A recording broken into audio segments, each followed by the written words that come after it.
ప్రాపర్తి మనోగతం YouTube ఛానల్కి స్వాగతం సుస్వాగతం. మొట్టమొదట 75వ గణతంత్ర దినోత్సవ శుభాకాంక్షలు. ఇంగ్లీష్లో మనం రిపబ్లిక్ అంటాం, గణతంత్రము అంటాం. భారతదేశం ఒక రిపబ్లిక్. రిపబ్లిక్ అంటే ఏమిటి? వివిధ దేశాలలో వివిధ సందర్భాలలో రిపబ్లిక్ అన్న మాటను రకరకాలుగా వాడుతూ ఉంటారు. కానీ భారతదేశంలో మాత్రం రిపబ్లిక్ అన్న మాటకు అర్థము ఏమిటి అని కనుక మనం ఆలోచన చేసినట్లయితే, దేశ పరిపాలన చేసేటటువంటి యంత్రాంగము అత్యున్నత స్థాయి రాష్ట్రపతి, మనం ప్రెసిడెంట్ అంటాం.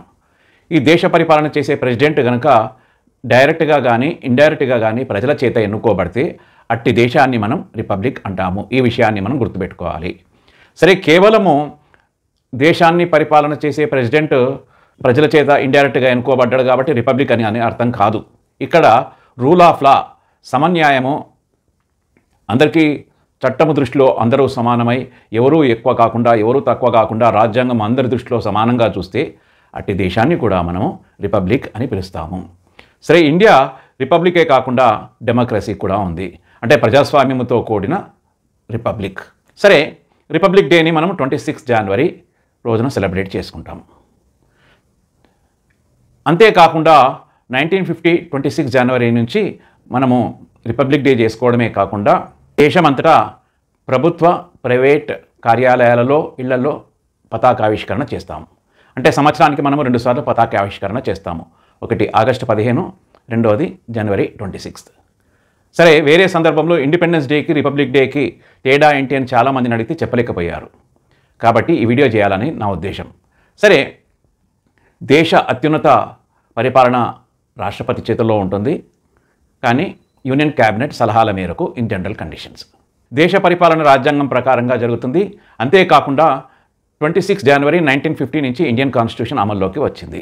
అంటే ఇండియన్ కాన్స్టిట్యూషన్ అంటే దేశాన్ని ఏ విధంగా పరిపాలన చేయాలి, కేంద్ర రాష్ట్ర ప్రభుత్వాల మధ్య అధికార విభజన ఏ విధంగా ఉంటుంది, ప్రజలకు హక్కులు ఏంటి, విధులు ఏంటి, దేశము ఏ విధంగా పరిపాలన చేయబడుతుంది, రాష్ట్రపతి ఏ విధంగా ఎన్నుకోబడతాడు, పార్లమెంట్లో ఎన్నికలు ఏ విధంగా ఉంటాయి, రాష్ట్రాల్లో ఎన్నికలు ఏ విధంగా ఉంటాయి, కేంద్ర రాష్ట్ర ప్రభుత్వాల మధ్య అధికార విభజన ఏ విధంగా ఉంటుంది, న్యాయ వ్యవస్థ పాత్ర ఏంటి అన్న విషయాలను క్లియర్గా కాన్స్టిట్యూషన్లో పేర్కొనడం జరిగింది. అంటే రాష్ట్రపతి నుంచి మొదలుపెట్టుకుంటే వార్డు మెంబర్ వరకు అందరూ కూడా రాజ్యాంగాన్ని అనుసరించే పరిపాలన చేయాలి. ఎవరు కూడా రాజ్యాంగాన్ని ఉల్లంఘించడానికి వీల్లేదు. రాజ్యాంగాన్ని పరిరక్షించే బాధ్యత న్యాయ వ్యవస్థకు భారతదేశంలో రాజ్యాంగము అప్పజెప్పింది. రాజ్యాంగాన్ని ఉల్లంఘించి కేంద్ర రాష్ట్ర ప్రభుత్వాలు ఏవైనా శాసనాలు చట్టాలు చేస్తే ఆ శాసనాలు చట్టాలు రాజ్యాంగానికి అనుగుణ్యంగా ఉన్నాయా లేదా రాజ్యాంగాన్ని ఉల్లంఘిస్తున్నాయా అన్న విషయాన్ని సమీక్ష చేసే అధికారం సుప్రీంకోర్టుకు ఉంది. దీన్నే మనము జ్యుడిషియల్ రివ్యూ అని అంటాము. కాబట్టి మనది డెమోక్రటిక్ సెటప్ కాబట్టి పార్లమెంట్, జ్యుడిషియరీ, ఎగ్జిక్యూటివ్ ఈ 3 శాఖలు స్వతంత్రంగా వ్యవహరిస్తాయి. దీన్నే మనము డివిజన్ ఆఫ్ పవర్ అని కూడా పిలుస్తాము. అయితే రాజ్యాంగము ఏ విధంగా రూపొందించబడింది అంటే, దానికి కాన్స్టిట్యూషన్ని ప్రిపేర్ చేయడానికి, రాజ్యాంగాన్ని సిద్ధం చేయడానికి ఒక కాన్స్టిట్యూయెంట్ అసెంబ్లీ ఏర్పాటు చేయబడింది. అంటే కాన్స్టిట్యూయెంట్ అసెంబ్లీ 9th డిసెంబర్ 1946లో ఏర్పాటు చేయబడింది. ఈ రాజ్యాంగాన్ని వాళ్ళు ప్రిపేర్ చేయడానికి, సిద్ధం చేయడానికి 2 సంవత్సరాల 11 నెలల 18 రోజులు పట్టింది. అనేక సమావేశాలు, చర్చలు, మాడిఫికేషన్స్, సవరణలు చేసిన పిమ్మట 26 నవంబర్ 1949లో రాజ్యాంగము ఆమోదించబడింది. అయితే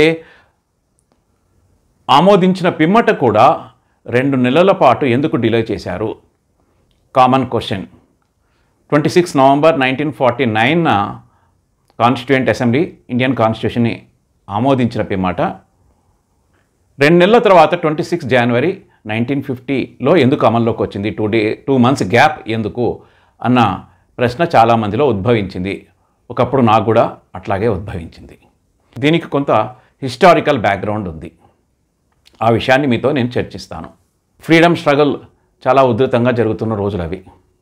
ఇండియన్ నేషనల్ కాంగ్రెస్ ప్రతి సంవత్సరము ఏదో ఒక నగరంలో డిసెంబర్లో సమావేశాలు జరుగుతూ ఉండేవి. 1928 కోల్కతా సమావేశాలు డిసెంబర్ ఒక సంవత్సరం లోపల ఖచ్చితంగా ఇండియాకు ఇండిపెండెన్స్ ఇవ్వాలి. అంటే వాళ్ళు ఇండిపెండెన్స్ అడగలేదు, డొమినియన్ స్టేటస్. అంటే దేశ పరిపాలన దేశ ప్రజలే చేసుకుంటారు, కానీ పేరు మాత్రం బ్రిటిష్ రాణి పేరు మీద ఉంటుంది. దీన్ని డొమినియన్ స్టేటస్ ఇవ్వండి అని అడిగారు. దానికి ఒక సంవత్సరం డెడ్ లైన్ పెట్టారు. కానీ 1929 డిసెంబర్ లాహోర్ సమావేశాలు వచ్చే నాటికి కూడా బ్రిటిష్ ప్రభుత్వము నాకు డొమినియన్ స్టేటస్ ఇవ్వలేదు. ఎందుకంటే భారత ప్రజలు మెంటల్గా అంత మెచ్యూర్గా లేదు అని వారి ఉద్దేశం. దాంతో లాహోర్ సమావేశాలు 1929లో జరుగుతున్నాయని చెప్పాను. అప్పుడు 31 డిసెంబర్ 1929 రావి నది వద్ద అప్పటి కాంగ్రెస్ అధ్యక్షుడు జవహర్లాల్ నెహ్రూ కాంగ్రెస్ పార్టీ యొక్క జెండాను ఎగురవేయడం జరిగింది. అదే సమావేశాలలో 2 డిసెంబర్ 1930 ఆ జనవరి 4వ ఆదివారం నాడు మేము ఇండిపెండెన్స్ డే జరుపుకుంటాము అని ప్రకటించడము జరిగింది.